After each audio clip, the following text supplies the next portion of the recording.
Merhaba Anna, dün gece filmi izledin mi? Evet, yaptım. Aksiyon dolu bir gerilim filmiydi. Sen de izledin mi? Hayır, kaçırdım. Nasıldı? Tavsiye eder misiniz? Gerçekten iyiydi. Konu sürükleyiciydi ve oyunculuk mükemmeldi. Kulağa ilgi çekici geliyor. Kesinlikle izlemek için zaman ayıracağım. Yapmalısın. Bence beğeneceksiniz, özellikle de gerilim dolu filmleri seviyorsanız. Gerilim dolu güzel bir filmden hoşlanıyorum. Tavsiye için teşekkürler. Sorun değil.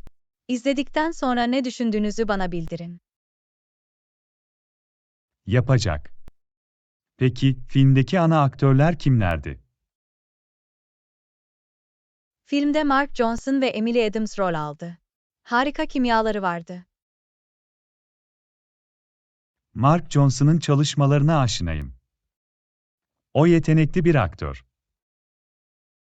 Evet, bu filmde güçlü bir performans sergiledi. Onu çalışırken görmeyi dört gözle bekliyorum. Unutulmaz sahneler var mı? Özellikle doruk noktası olmak üzere birçok yoğun ve unutulmaz sahne vardı. Kulağa heyecan verici geliyor. O heyecan verici anları yaşamak için sabırsızlanıyorum. Sizin için mahvetmeyeceğim ama koltuğunuzun kenarında bazı anlara hazırlanın. Şimdi izlemek için daha heyecanlıyım. Beklentiyi oluşturduğunuz için teşekkürler. Hoş geldin. Umarım beklentilerinizi karşılamaktadır.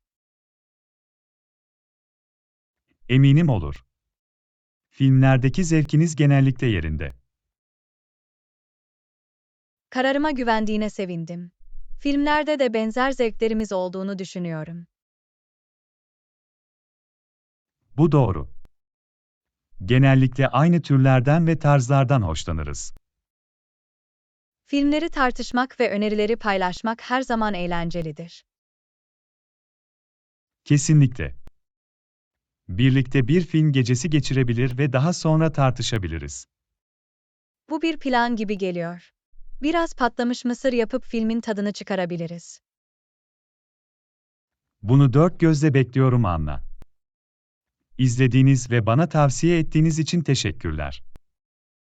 İstediğin zaman, John. Film keşiflerimi sizlerle paylaşmaktan mutluluk duyuyorum.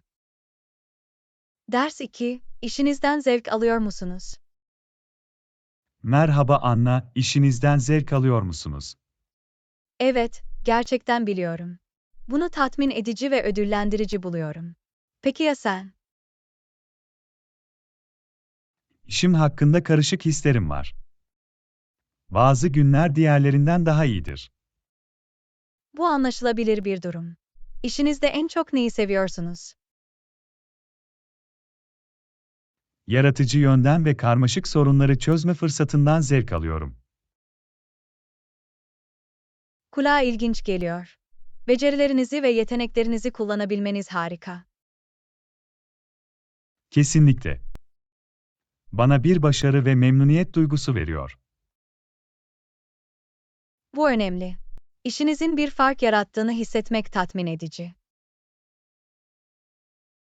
Kesinlikle. Peki ya sen, Anna? İşinizle ilgili en çok neyi seviyorsunuz? İnsanlarla çalışmaktan ve hedeflerine ulaşmalarına yardımcı olmaktan zevk alıyorum. Bu harika. Görünüşe göre insan odaklı bir rolünüz var. Evet, satışta çalışıyorum. Bu yüzden ilişkiler kurmak işimin büyük bir parçası. Bu sahip olunması gereken değerli bir yetenek. Önemli bir etki yaratabilir. Teşekkür ederim, John. Müşterilerin başarılı olduğunu ve mutlu olduğunu görmeyi ödüllendirici buluyorum. Hayal edebiliyorum. Başarılarında rol oynadığını bilmek harika olmalı. Yapar. İşimden bu kadar keyif almamın sebeplerinden biri de bu. Bu harika, Anna. Yaptığımız işte tatmin bulmak önemlidir. Katılıyorum John. Çalışmak için önemli miktarda zaman harcıyoruz. Bu yüzden içinde anlam bulmak çok önemlidir. Kesinlikle. Tüm deneyimi çok daha değerli kılıyor. Kesinlikle. Ve işimizden zevk aldığımızda, hayatımızın diğer alanlarını da olumlu yönde etkiler. Haklısın. Genel refahımızı ve mutluluğumuzu artırabilir. Her şey doğru dengeyi bulmak ve bize neşe getiren şeyi yapmakla ilgili.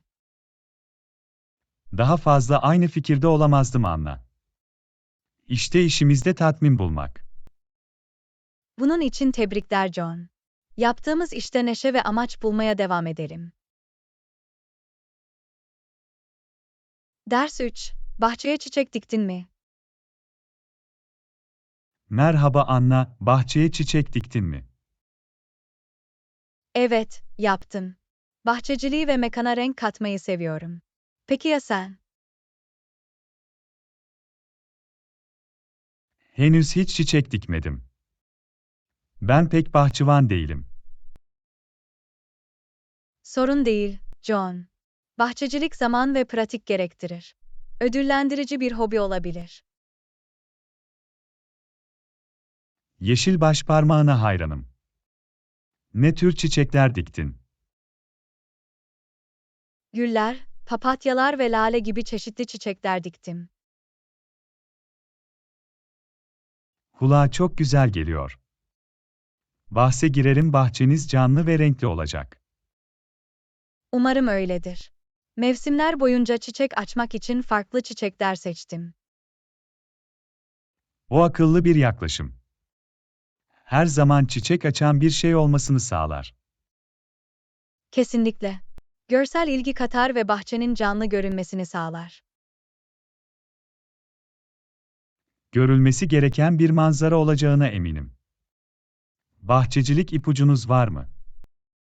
Bir ipucu, çiçeklerin yeterince güneş ışığı ve su aldığından emin olmaktır. Bu mantıklı.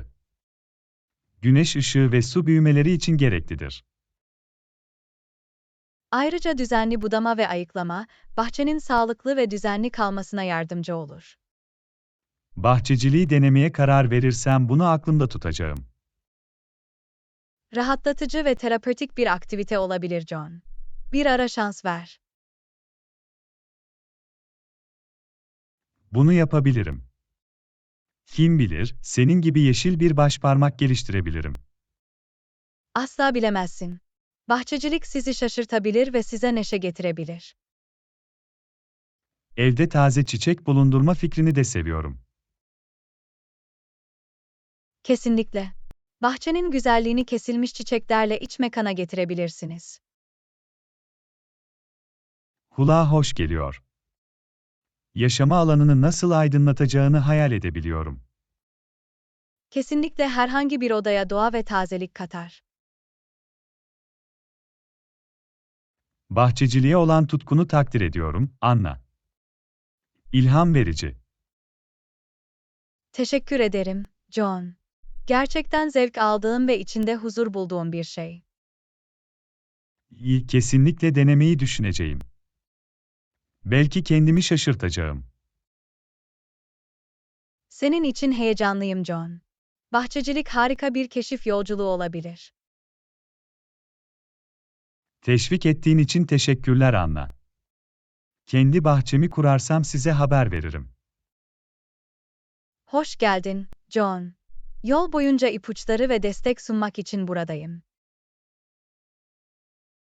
Ders 4. Bir navigasyon uygulaması kullanmayı düşündünüz mü? Merhaba Anna, bir navigasyon uygulaması kullanmayı düşündünüz mü? Evet, aldım. Geçenlerde bir tane kullanmaya başladım ve yardımcı oldu. Peki ya sen?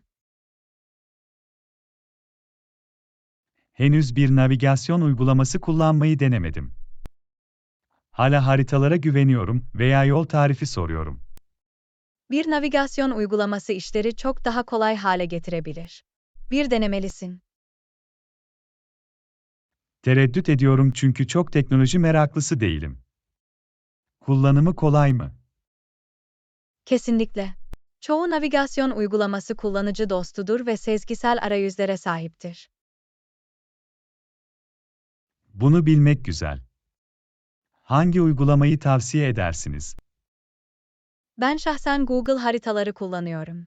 Güvenilir ve doğru yönlere sahiptir. Google Maps hakkında iyi şeyler duydum. Bir şans vermeyi düşüneceğim. Denemeye değer John. Size zaman kazandırabilir ve yabancı yerlerde gezinmenize yardımcı olabilir. Bu doğru. Kendimi sık sık yeni şehirlerde veya mahallelerde kaybolurken buluyorum.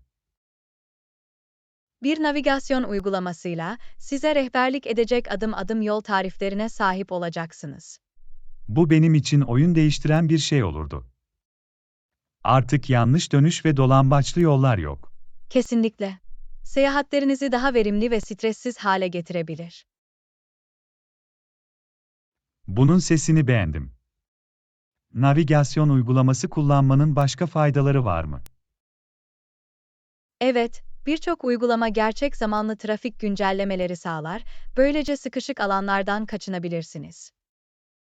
Özellikle yoğun saatlerde veya bir kaza olduğunda yararlıdır. Kesinlikle. En hızlı rotayı seçmenize yardımcı olur ve sizi gereksiz gecikmelerden kurtarır. Bir navigasyon uygulamasının bu durumlarda neden kullanışlı olacağını anlayabiliyorum. Ayrıca, yakındaki restoranları, benzin istasyonlarını ve diğer ilgi çekici yerleri keşfedebilirsiniz. Bu güzel bir bonus. Bu bilgilerin parmaklarınızın ucunda olması uygundur. Kesinlikle öyle. Yeni yerler keşfedebilir ve ihtiyacınız olanı kolayca bulabilirsiniz. İkna oldum, Anna. Bir navigasyon uygulaması indirip deneyeceğim. Bunu duymak harika John. Bence inanılmaz derecede faydalı bulacaksın. Tavsiye için teşekkür ederim. Tavsiyenizi takdir ediyorum. Hoş geldin, John. Yardım etmek için buradayım. Uygulama ile ilgili herhangi bir yardıma ihtiyacınız olursa bana bildirin. Yapacağım, Anna. Tekrar teşekkürler. Navigasyon uygulaması uzmanı olmayı dört gözle bekliyorum. Kısa sürede bir profesyonel gibi hareket edeceğinden hiç şüphem yok, John. Ders 5. Çiftçi pazarını ziyaret ettiniz mi? Merhaba Anna, çiftçi pazarını ziyaret ettiniz mi? Evet, yaptım. Keyifli bir deneyimdi. Daha önce oraya gittin mi? Hayır, yapmadım. Bu konuda en çok neyi beğendin? Taze ürünleri ve canlı atmosferi sevdim. Aktivite ile doluydu. Kulağa harika geliyor. Özel bir şey aldın mı? Yerel olarak yetiştirilen meyve ve sebzeler aldım. Tadı harika. Bahse girerim yaparlar. Hiçbir şey çiftlikten sofraya ürünlerin tazeliğini yenemez. Kesinlikle. Yerel çiftçileri desteklemek ve yüksek kaliteli ürünlerinin tadını çıkarmak harika. Katılıyorum. Sürdürülebilir ve toplum temelli tarımı teşvik etmek önemlidir. Artı, mevcut öğelerin çeşitliliği etkileyiciydi. Zanaatkar ürünler de vardı. Bu harika. Eşsiz ve ev yapımı ürünlerden oluşan bir hazine olmalı. Öyleydi. Biraz ev yapımı ekmek ve zanaat peyniri aldım. Çok lezzetliydiler. Sadece düşünürken acıkıyorum. Yakında çiftçi pazarına gideceğim. Kesinlikle yapmalısın. Yerel gıda üreticileriyle bağlantı kurmanın harika bir yolu. İlginç satıcılarla veya yemek tezgahlarıyla karşılaştınız mı? Evet, taze demlenmiş kahve ve hamur işleri satan bir satıcı vardı. Bir hit oldu. Bugüne başlamak için harika bir yol gibi geliyor. Kontrol ettiğimden emin olacağım. Hayal kırıklığına uğramayacaksın John. Aroma tek başına görülmeye değer. Hayal edebiliyorum. Duyular için bir şölen olmalı. Gerçekten öyleydi. Renkler, kokular ve tatlar inanılmaz derecede davetkardı. Bunu kendim deneyimlemekten heyecan duyuyorum. Deneyiminizi paylaştığınız için teşekkürler Anna. Hoş geldin, John. Çiftçi pazarını ziyaret etmen için sana ilham verebildiğim için mutluyum. Yeni yerler keşfetmek ve yerel işletmeleri desteklemek her zaman güzeldir. Kesinlikle. Gittiğinde haber ver. Başka bir ziyaret için sana katılabilirim. Bu harika olurdu Anna. Birlikte keşfetmek daha da keyifli olurdu. Bunu dört gözle bekliyorum John. Yakında bir çiftçi pazarı macerası planlayalım. Ders 6. Acıkıyor musunuz? Merhaba Anna, aç hissediyor musun? Evet, öyleyim. Bu sabah kahvaltıyı atladım. Peki ya sen? Ben de acıkmaya başladım. Öğle yemeğinden bu yana epey zaman oldu. Ne için havasın içindesin? Hafif bir şey mi yoksa tam bir yemek mi? İkisine de açığım. Belki akşam yemeğine kadar beni bağlamak için hafif bir atıştırmalık. Bu bir plan gibi geliyor. Bir sandviç ya da salata almaya ne dersiniz? Kulağa hoş geliyor. Yakınlarda lezzetli sandviçler sunan bir kafe var. Mükemmel. Oraya gidelim ve açlığımızı giderelim. Aklınızda özel bir sandviç var mı? Hindi ve avokado sandviçine doğru eğiliyorum. Peki ya sen? Klasik jambonlu peynirli sandviçle gideceğim. Basit ama tatmin edici. Harika seçimler. Ayrıca sandviçimle birlikte karışık yeşilliklerden de alacağım. Yanından biraz cips alabilirim. Küçük bir çatırtıya dayanamıyorum. Anlıyorum. Biraz gevreklik yemeğe güzel bir doku katar. Kesinlikle. Biraz şımartmak için iyi bir bahane. Kendini şımartın, John. Hayat lezzetli atıştırmalıklara direnmek için çok kısa. Haklısın Anna. Yemeklerimizin tadını çıkarmayı ve lezzetlerin tadını çıkarmayı hak ediyoruz. Kesinlikle. Yiyeceklerin insanları bir araya getirmenin ve neşe anları yaratmanın bir yolu vardır. Daha fazla aynı fikirde olamazdım. Bu sadece beslenme ile ilgili değil, aynı zamanda deneyimle de ilgili. Kesinlikle. Öyleyse kafeye gidelim ve açlığımızı giderelim. Bunu dört gözle bekliyorum. Bir arkadaşınızla paylaşıldığında yemek her zaman daha lezzetli olur. Daha fazla aynı fikirde olamazdım John. Gidip birlikte yemeğimizin tadını çıkaralım. Ders 7. Meteor yağmurunu izledin mi? Merhaba Anna, meteor yağmurunu izledin mi? Evet, yaptım. Büyüleyici bir manzaraydı. Sen de yakaladın mı? Ne yazık ki kaçırdım. Deneyim nasıldı? Nefes kesiciydi. Gece gökyüzü kayan yıldızlarla doluydu. Kulağa inanılmaz geliyor. Keşke buna tanık olabilseydim. Nadir bir fırsattı. Meteor yağmuru yılda sadece bir kez olur. Gelecek yıl için takvimimde işaretlediğimden emin olacağım. Bu harika bir fikir. Böyle bir gösteriye tanık olmak için önceden plan yapmaya değer. Özellikle etkileyici göktaşları gördünüz mü? Evet, gökyüzünde uzun, parlak bir iz bırakan biri vardı. Çarpıcıydı. Vay canına, bu unutulmaz bir an olmalı. Kesinlikle öyleydi. Bana evrenin genişliğini ve güzelliğini hatırlattı. Evrendeki yerimizi düşünmek alçakgönüllü. Kesinlikle. Meteor yağmuru bize gezegenimizin ötesindeki harikaları hatırlatıyor. İzlemek için özel bir yere gittin mi? Şehir ışıklarından uzakta, gökyüzünün açık olduğu tenha bir yer buldum. Bu akıllıca bir hareket. Şık kirliliği göksel olayların görünürlüğünü engelleyebilir. Evet, karanlık bir alanda olmak deneyimi geliştirir ve daha iyi görüntüleme sağlar. Bunu gelecekteki yıldız gözlemleme maceraları için de aklımda tutacağım. En iyi manzaralar için minimum ışık kirliliğine sahip yerler aramaya değer. Bunu yapmak için kesinlikle çaba sarf edeceğim. Bahşiş için teşekkürler Anna. Hoş geldin, John. Yıldız gözlemine olan sevgimi paylaşmaktan her zaman mutluyum. Bunun için minnettarım.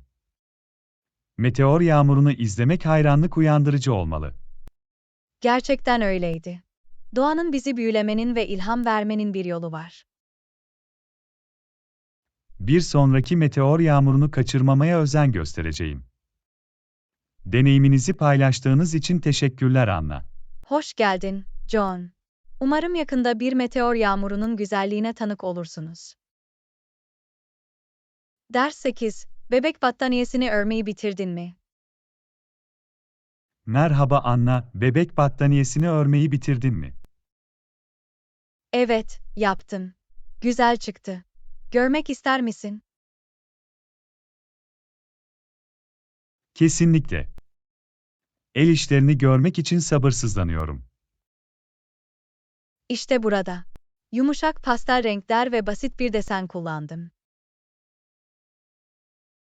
Harika görünüyor Anna. Bebek bu battaniyeye sarılmış çok rahat olacak. Umut bu. Küçük olan için özel bir şey yaratmak istedim. Kesinlikle başardın. İşçilik etkileyici.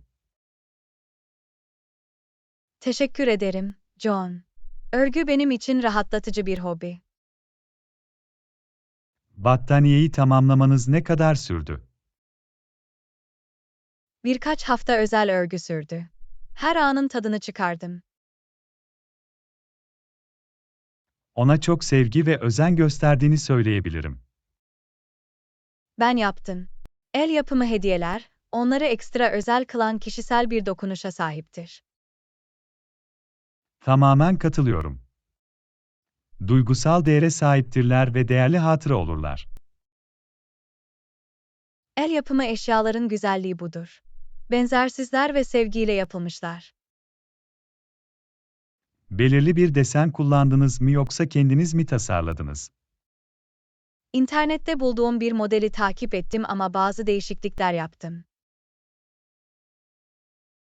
Ona kendi kişisel dokunuşunuzu ekleyebilmeniz harika. Evet, onu gerçekten türünün tek örneği yapmama izin verdi.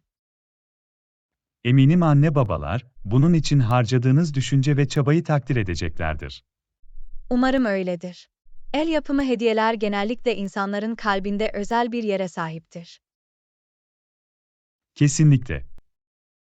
Onları yaratmaya giren sevgi ve özenin hatırlatıcısı olarak hizmet ederler. Bu battaniyenin arkasındaki amaç budur. Bebeğin sıcaklık ve sevgi hissetmesini istiyorum. Eminim yapacaklardır, Anna. Hediyeniz yıllarca değerli olacak. Teşekkür ederim, John. Nazik sözlerin benim için çok şey ifade ediyor. Hoş geldin, Anna. Yaratıcılığınızdan ve becerinizden her zaman etkilendim. Gerçekten zevk aldığım bir hobi. Kendi ellerimle bir şeyler yaratmak bana neşe veriyor. Ve başkalarına da sevinç getiriyor. Harika çalışmaya devam et, Anna. Yapacağım, John. Desteğiniz ve cesaretiniz için teşekkür ederiz. Ne zaman istersen, Anna. Bundan sonra ne yaratacağını görmek için sabırsızlanıyorum. Ders 9. Arkadaşınla parkta tanıştın mı? Merhaba Anna, arkadaşınla parkta tanıştın mı? Evet, yaptım. Yakalamak için harika zaman geçirdik. Peki ya sen? Arkadaşımla tanışma fırsatım olmadı.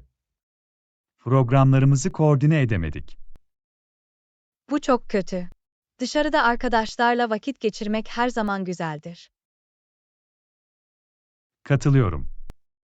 Park, dinlenmek ve birbirlerinin arkadaşlığının tadını çıkarmak için mükemmel bir yerdir. Gerçekten öyle. Bir bankta oturduk ve saatlerce sohbet ettik. Kulağa hoş geliyor. Ne hakkında konuştun? Son deneyimlerimiz hakkında konuştuk, hikayeler paylaştık ve çok güldük. Arkadaşların basit sohbetleri bile keyifli hale getirmenin bir yolu vardır. Kesinlikle. Onu özel kılan bağlantı ve paylaşılan anılardır. Bir dahaki sefere arkadaşımla parkta buluşmak için kesin bir plan belirleyeceğim. Bu iyi bir fikir. Sevdiklerinizle vakit geçirmeye öncelik vermek önemlidir. Daha fazla aynı fikirde olamazdım. Hayat meşgul oluyor ama arkadaşlıkların beslenmeye ihtiyacı Bu var. doğru. Birlikte kaliteli zaman, arkadaşlar arasındaki bağ güçlendirir. Parkta sohbet etmekten başka bir şey yaptın mı? Göletin etrafında dolaştık ve ördekleri besledik. Oldukça rahatlatıcıydı. Kulağa huzurlu geliyor. Doğanın zihni sakinleştirmenin ve ruhu gençleştirmenin bir yolu vardır. Kesinlikle yapar. Park, koşuşturmadan ferahlatıcı bir kaçış sağlar. Yakında parkı ziyaret etmeye ve huzurunun tadını çıkarmaya özen göstereceğim. Eminim ferahlatıcı bulursun John. Doğanın bizi topraklamanın bir yolu vardır. Haklısın Anna.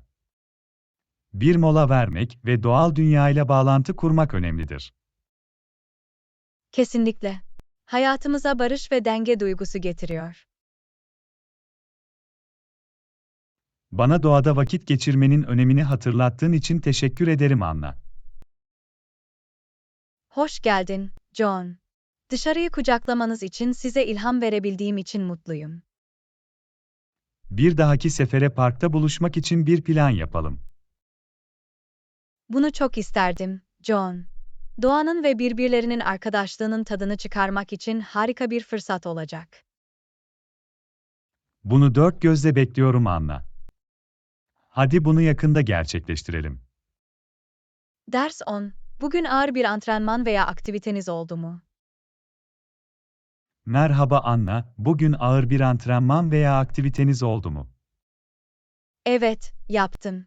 Sabah uzun bir koşuya çıktım. Peki ya sen? Spor salonunda halter seansı yaptım. Oldukça yoğundu. Bu harika. Egzersiz yapmak sağlıklı ve formda kalmanın harika bir yoludur. Kesinlikle. Enerjili kalmama yardımcı olur ve stresi azaltır. Katılıyorum. Fiziksel aktivitenin genel refahımız için sayısız faydası vardır. Koşunuz sırasında hangi egzersizleri yaptınız? Kendime meydan okumak için koşu ve sprint aralıklarının bir karışımını yaptım. Dayanıklılığı ve kardiyovasküler sağlığı iyileştirmenin harika bir yolu gibi geliyor. Beni kesinlikle sınırlarıma zorluyor ve dayanıklılık geliştirmemi sağlıyor. Bugün farklı kas gruplarını çalıştırarak kuvvet antrenmanına odaklandım. Bu, güç oluşturmak ve dengeli bir fiziği korumak için önemlidir. Genel fonksiyonel zindelik ve yaralanmaların önlenmesi için de gereklidir. Daha fazla aynı fikirde olamazdım. Vücudumuza dikkat etmek çok önemlidir. Koşunuz için aklınızda belirli hedefler var mı? Asıl amacım hızımı ve dayanıklılığımı arttırmaktı. Üzerinde çalışmak için harika bir hedef. Tutarlılık ilerleme için anahtardır. Kesinlikle. Koşmayı fitness rutinimin düzenli bir parçası yapmaya çalışıyorum. Aktif kalmak için nasıl motive olursunuz? Egzersizin bana hissettirme biçiminde motivasyon buluyorum. Ruh halimi ve enerji seviyelerimi yükseltir. Bu harika bir zihniyet. İyi hissetmek güçlü bir motivasyondur. Kesinlikle beni devam ettiriyor, özellikle egzersiz yapmak istemediğim günlerde. Anlıyorum. Hepimizin o günleri var. Vücudumuzu da dinlemek önemlidir. Kesinlikle. Dinlenme ve iyileşme, egzersizlerin kendisi kadar önemlidir. Bu iyi bir hatırlatma. Uygun dinlenme vücudumuzun iyileşmesini ve güçlenmesini sağlar. Kesinlikle. Her şey doğru dengeyi bulmak ve kendimize karşı nazik olmakla ilgili. İyi dedin Anna.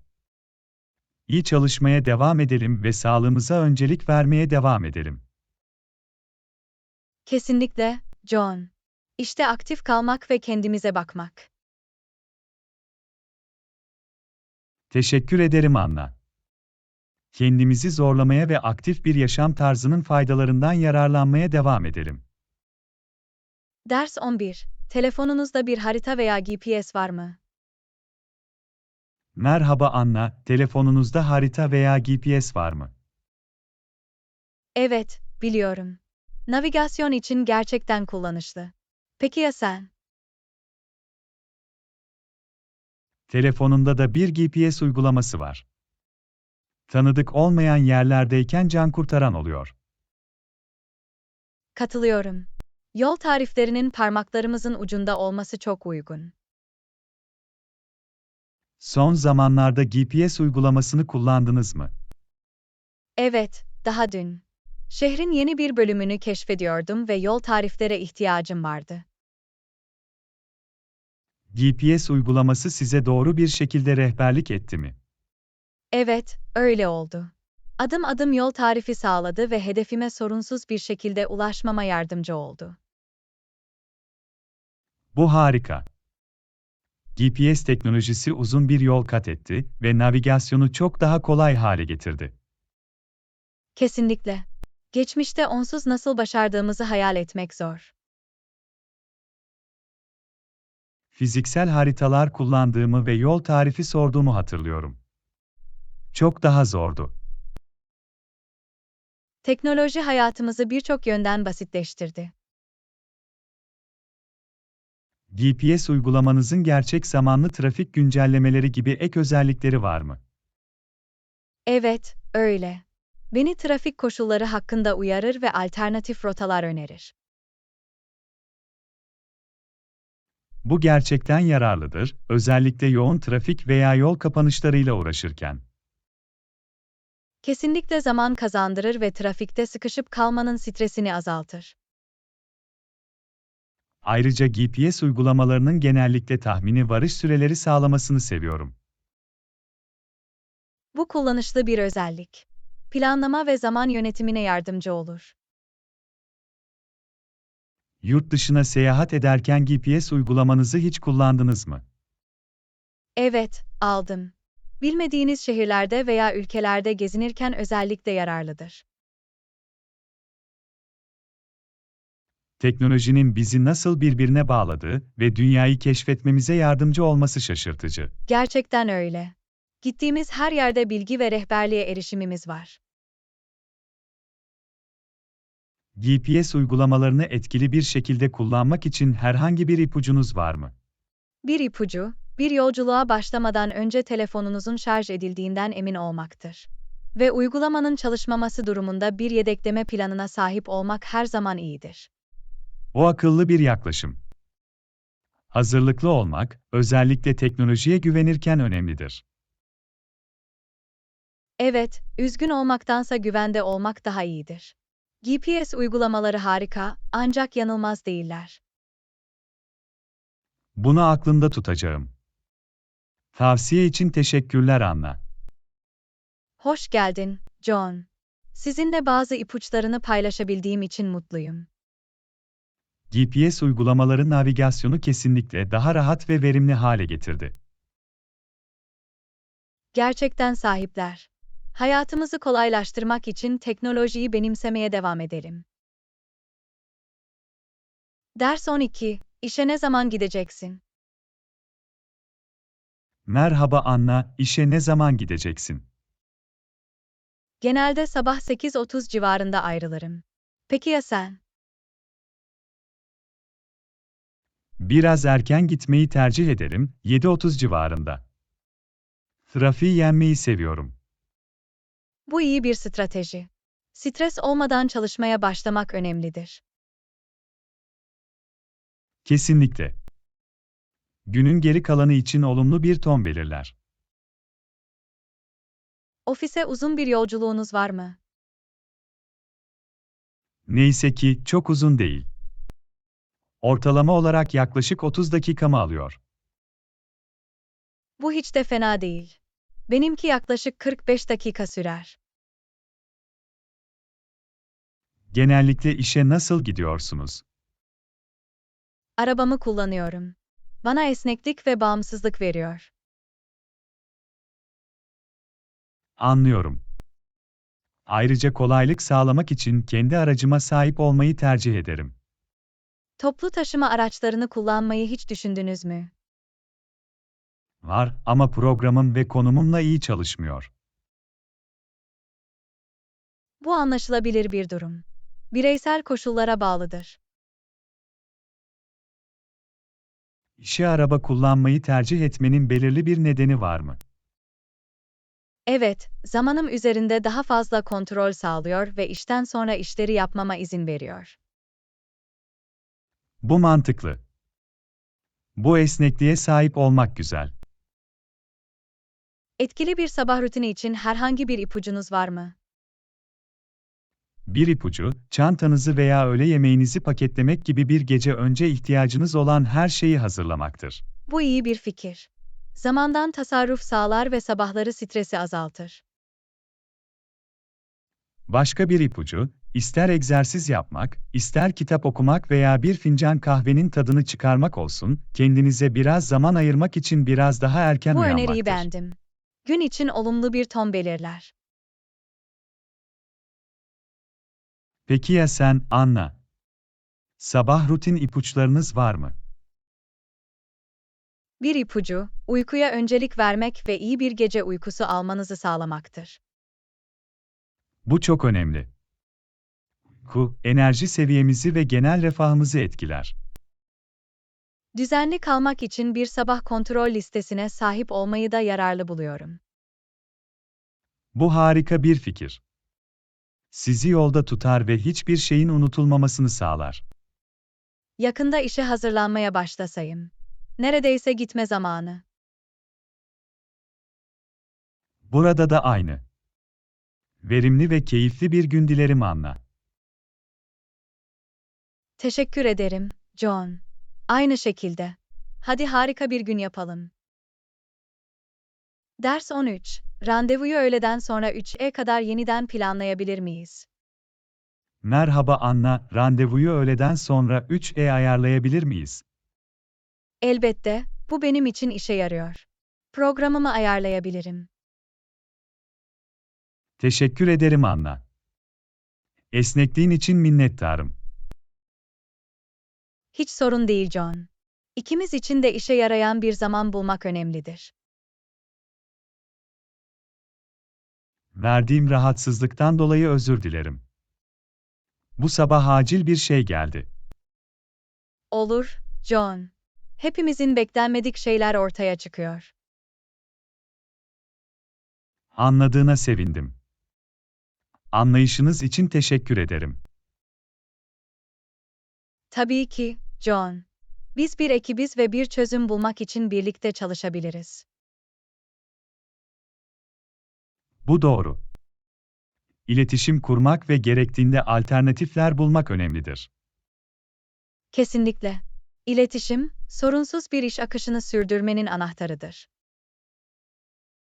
Yani yeni randevu saati öğleden sonra 3 olarak onaylandı mı?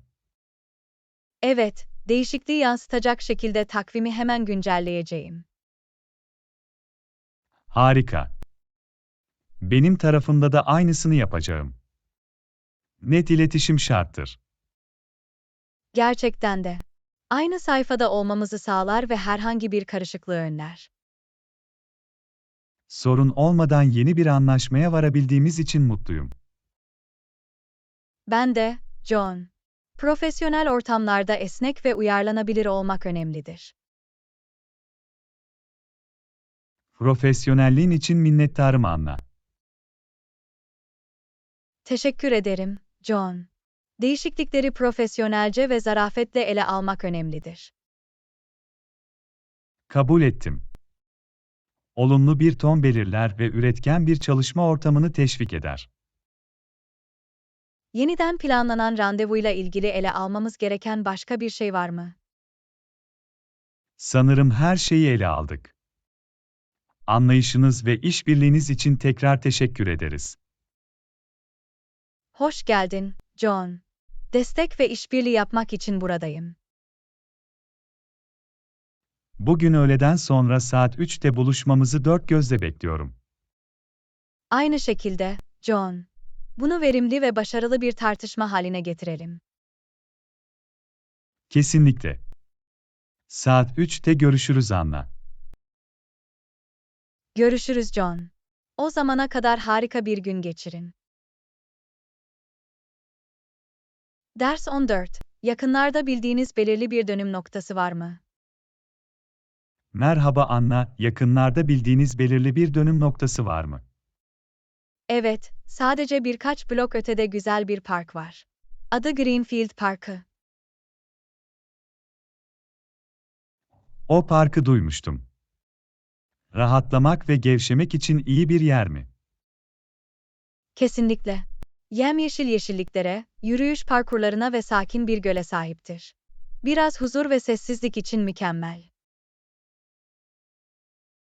Kulağa hoş geliyor. Kesinlikle bir ara kontrol edeceğim. Yapmalısın. Piknikler ve açık hava etkinlikleri için de popüler bir yer. Bölgede başka simge yapılar veya cazibe merkezleri var mı? Evet, yakınlarda tarihi bir müzede var. Şehrin zengin kültürel mirasını sergiliyor. Bu ilginç. Farklı yerlerin tarihini öğrenmekten zevk alıyorum. Şehrin geçmişiyle ilgileniyorsanız kesinlikle görülmeye değer. Tavsiye edebileceğiniz başka yerler veya ilgi çekici yerler var mı? The Birey Corner adında ünlü bir kafe var. Mükemmel kahve ve hamur işleri servis ediyorlar. Her zaman iyi bir fincan kahve içmeye hazırım. Kontrol ettiğimden emin olacağım. Hayal kırıklığına uğramayacaksın. Oradaki ambiyans rahat ve davetkar. Tavsiyeler için teşekkürler Anna. Bazı yerel görüşlere sahip olmak harika. Hoş geldin, John. Bölgedeki en sevdiğim yerleri paylaşmaktan mutluluk duyuyorum. Şehirde başka favori yerleriniz veya gizli mücevherleriniz var mı? Bookworm Haven adında küçük bir kitapçı var. Kitap severlerin cenneti. Kitapları seviyorum. Kesinlikle bir ziyaret yapacağım ve koleksiyonlarını keşfedeceğim. Orada harika okumalar bulacağınıza eminim. Büyüleyici küçük bir kitapçı. Tüm bu harika yerleri keşfetmekten heyecan duyuyorum. Tekrar teşekkürler Anna. Memnun oldum John. Keşiflerinizin tadını çıkarın ve harika zaman geçirin. Yapacağım, Anna. Kendine iyi bak ve görüşürüz. Sen de John. İyi günler. Ders 15. Yiyecek alışverişine gittin mi? Merhaba Anna, yiyecek alışverişine gittin mi? Evet, yaptım. Bugün erken saatlerde süpermarkete gittim. Bu harika. İhtiyacınız olan her şeyi buldunuz mu? Evet, alışveriş listemdeki tüm öğeleri alabildim. Süpermarkette ilginç fırsatlar veya indirimler var mı? Taze ürünlerde indirim yapıldı, bu yüzden meyve ve sebzeleri stokladım. Bu akıllıca bir hareket. Sağlıklı beslenme önemlidir. Kesinlikle. Yemeklerime daha fazla taze ürün eklemeye çalışıyorum. İhtiyacınız olanı bulmakta zorlandınız mı? Pek değil. Süpermarket iyi organize edilmiş bir düzene sahipti ve her şeyi bulmak kolaydı. Bu çok uygun. Zaman kazandırır ve stresi azaltır. Kesinlikle. Verimli alışveriş bir fark yaratır. Süt almayı hatırladın mı? Bu sabah kaçtım. Evet, yaptım. Senin için bir kutu sütüm var. Yarın ofise getiririm. Teşekkür ederim Anna. Sen bir can kurtaransın. Hiç sorun değil John. Yardım etmekten mutluluk duyuyorum. Bu sefer yeni ürün veya tarif denediniz mi? Evet, internette bulduğum yeni bir makarna tarifini denemek için bazı malzemeler aldım. Kulağa lezzetli geliyor. Nasıl sonuçlandığını bana bildirin. Yapacağım. Umarım başarılı olur. Verimli market alışverişi için herhangi bir ipucunuz var mı? Bir ipucu, yemeklerinizi hafta için planlamak ve buna göre bir alışveriş listesi yapmaktır. Bu iyi bir fikir. Yemek planlamasına yardımcı olur ve aşırı harcamayı önler. Diğer bir ipucu, süpermarketin daha az kalabalık olduğu hafta içi alışveriş yapmaktır. Bu akıllı bir strateji. Uzun çizgilerden kaçınmak her zaman bir artıdır.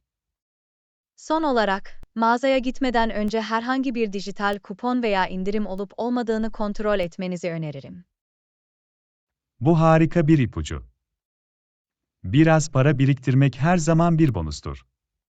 İpuçlarını yararlı bulduğuna sevindim John. Kesinlikle, Anna. Görüşleriniz için minnettarım. İstediğin zaman, John. Daha fazla market alışverişi ipucuna ihtiyacınız olursa bana bildirin. Yapacak. Tekrar teşekkürler Anna. İyi günler. Hoş geldin, John. Sen de. Ders 16. Ayrılmanız için ne zaman iyi bir zaman olur? Merhaba Anna, gitmen için ne zaman iyi bir zaman olurdu? İşimi genellikle akşam 5:30 civarında bitiririm. Peki ya sen?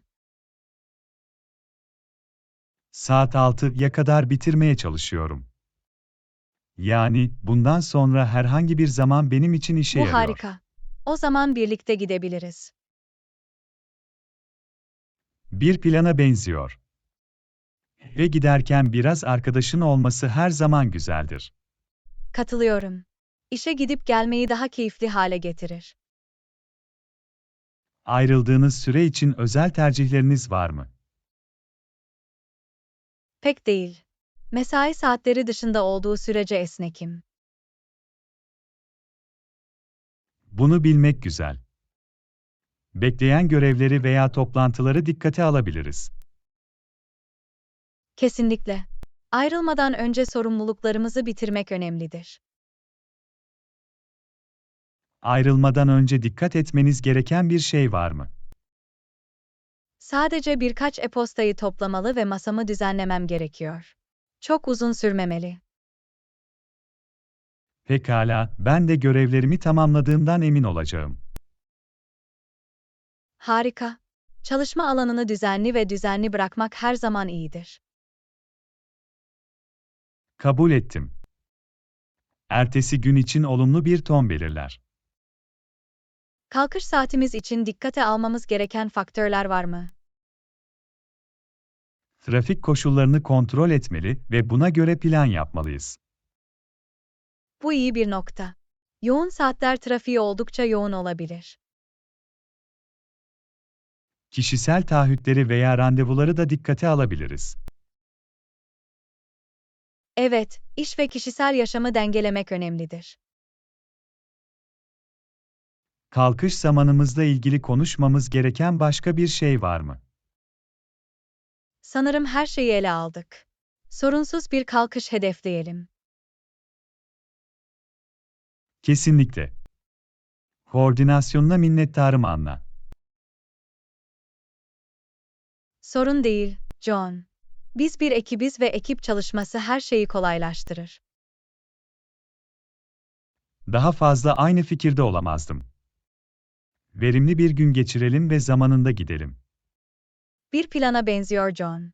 Hadi bunu gerçekleştirelim. İyi günler Anna. Sen de John. Kendine iyi bak. Ders 17. Etkinliğe sabah 9'da başlamaya ne dersiniz? Merhaba Anna, etkinliğe sabah 9'da başlamaya ne dersiniz? Bu iyi bir plan gibi görünüyor. Katılımcılar gelmeden önce kurulum için bize yeterli zaman verir. Katılıyorum. Erken başlamak, etkinliğe sorunsuz bir başlangıç sağlar. Sizce sabah 9 katılımcılar için uygun bir zaman olduğunu düşünüyor musunuz? Öyle inanıyorum. Makul bir saat ve onlara günün geri kalanını diğer aktiviteler için verir. Bu doğru. Zamanlarına ve taahhütlerine saygı göstermek istiyoruz. Güncellenmiş başlangıç zamanı ile resmi bir davet göndermeli miyiz? Evet, kesinlikle.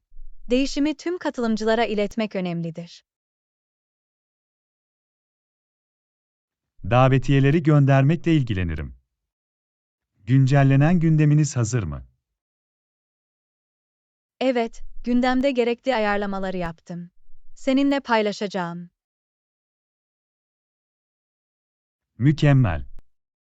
Etkinlik başlangıç saatini onayladıktan sonra gündemi sonuçlandırabiliriz. Kabul ettim. Ayrıca konuk konuşmacıları veya sunucuları yeni zaman hakkında bilgilendirebiliriz. İyi nokta. Katılan herkesi iyi bilgilendirmek çok önemlidir. Etkinlik başlangıç zamanı ile ilgili düşünmemiz gereken başka bir şey var mı? Mekanın müsaitlik durumunu sabah 9'da kontrol etmeli ve gerekli tüm düzenlemelerin yerinde olduğundan emin olmalıyız. Doğru.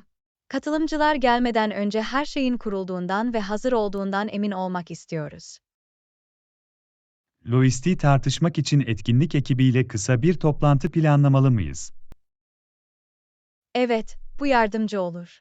Ayrıntıları gözden geçirebilir ve buna göre görevler atayabiliriz. Takıma bir toplantı davetiyesi göndereceğim. Yarın öğleden sonra ne dersin? Kulağa hoş geliyor. Yarın öğleden sonra ekip üyelerinin çoğu için çalışmalı. Harika. Endişelerini veya sorularını ele alma şansımız olacak. Başarılı bir etkinlik için birleşik ve iyi hazırlanmış bir ekibe sahip olmak önemlidir. Kesinlikle. İşbirliği ve etkili iletişim anahtardır. Akılda tutmamız gereken başka hususlar veya faktörler var mı? Ayrıca etkinliğin süresini de dikkate almalıyız. Sabah 9 program için iyi çalışıyor mu? Evet, sanırım öyle. Etkinliği öğleden sonra geç saatlerde veya akşam erken saatlerde bitecek şekilde planlayabiliriz.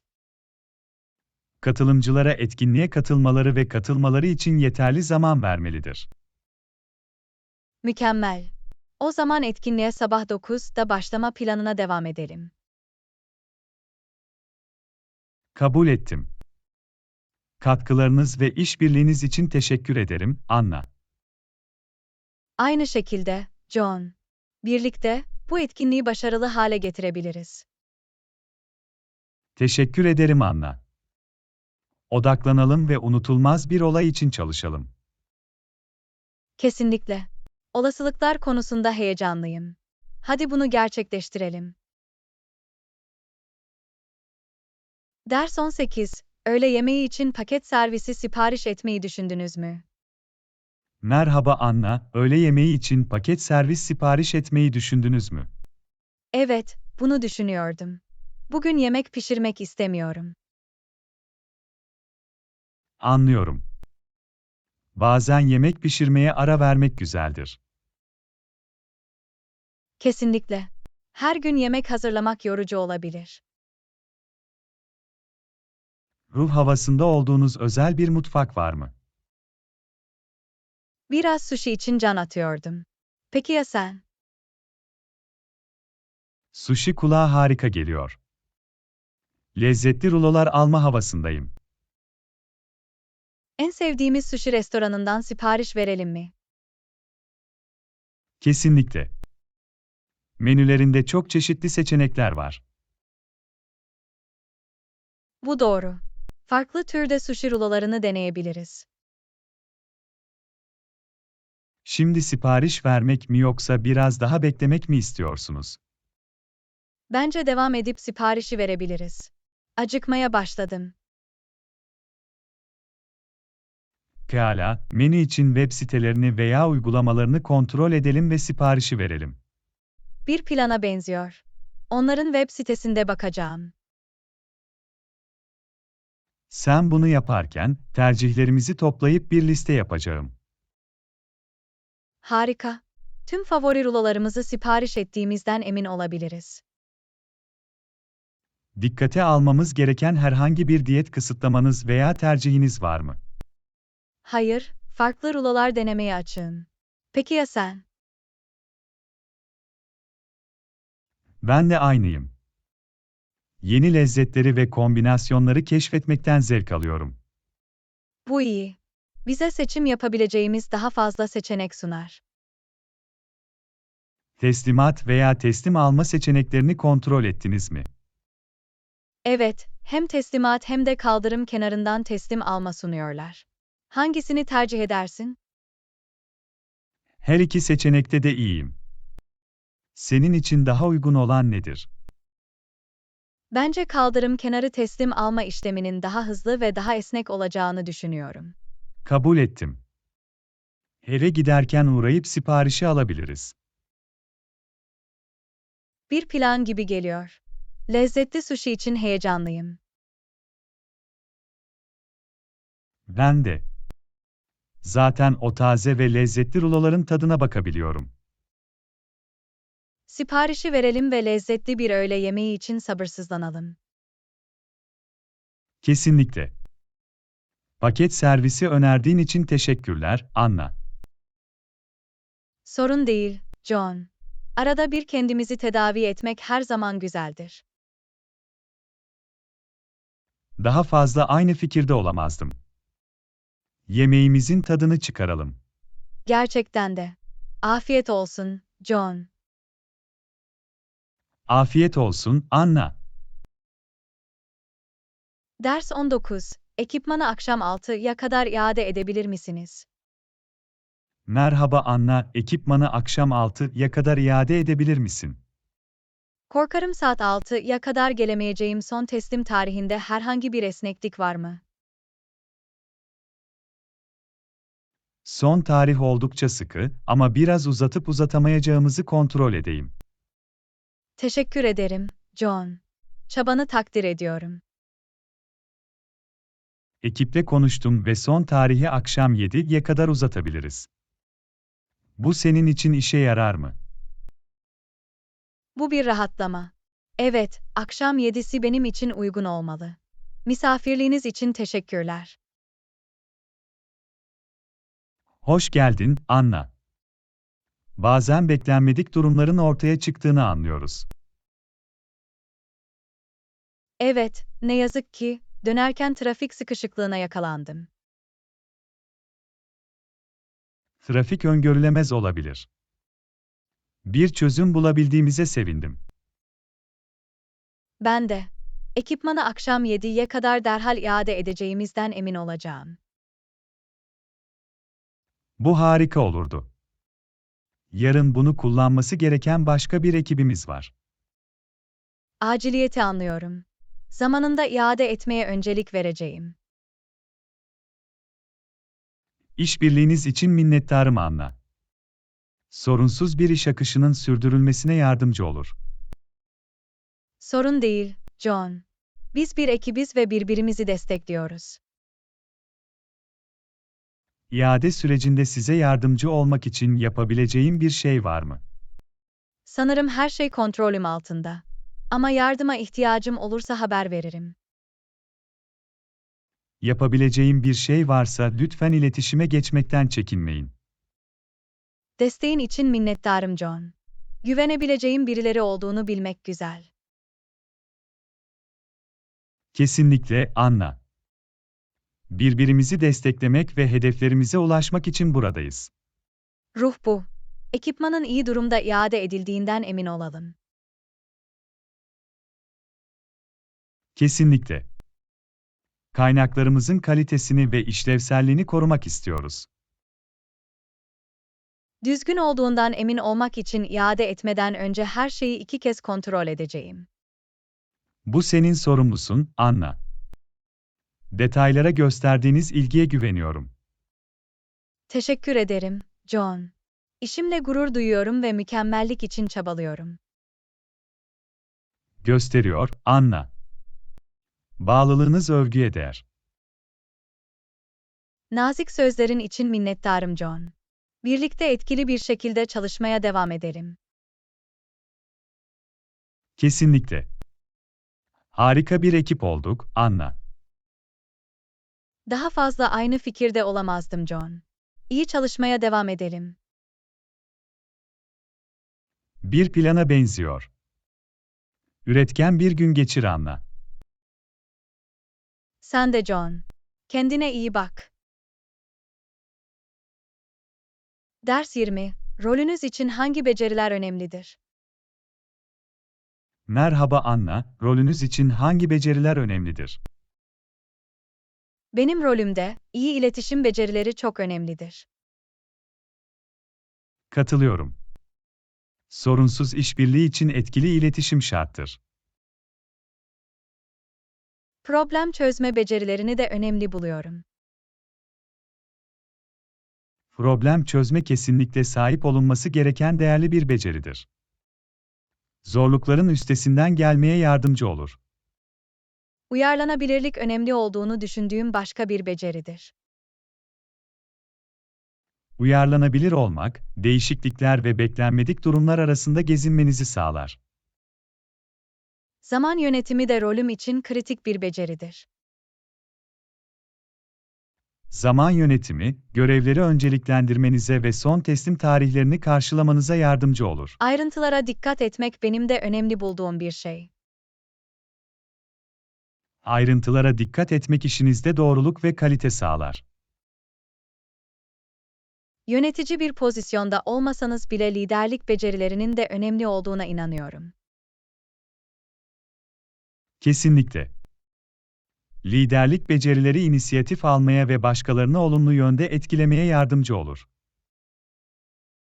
Sürekli öğrenme, herhangi bir rolde herkese fayda sağlayabilecek bir beceridir. Yeni şeyler öğrenmek bizi güncel tutar ve profesyonel olarak büyümemize yardımcı olur. Ayrıca ekip çalışması ve işbirliği becerilerinin hayati olduğunu düşünüyorum. Başkalarıyla iyi çalışmak ve takım oyuncusu olmak uyumlu bir çalışma ortamına katkıda bulunur. Teknoloji meraklısı olmak günümüzün dijital dünyasında giderek daha önemli hale geliyor. Evet, teknolojiyi iyi kavramak verimliliği ve üretkenliği artırabilir. Eleştirel düşünmeyi de önemli bir beceri olarak görüyorum. Eleştirel düşünme, durumları analiz etmenizi ve bilinçli kararlar vermenizi sağlar. Duygusal zekayı da unutmayalım. İlişkiler kurmak için önemlidir. Duygusal zeka, meslektaşları ve müşterileri anlamaya ve empati kurmaya yardımcı olur. Doğru. Son olarak, olumlu bir tutumun herhangi bir rol için değerli bir beceri olduğuna inanıyorum. Olumlu bir tutum elverişli bir çalışma ortamı yaratır ve üretkenliği artırır. Bence çok çeşitli önemli becerileri ele aldık, John. Aslında, Anna, bu beceriler profesyonel yolculuklarımızda değerli varlıklardır. Rollerimizde üstün olmak için bu becerileri geliştirmeye ve geliştirmeye devam edelim. Kesinlikle, Anna. Sürekli iyileştirme anahtardır.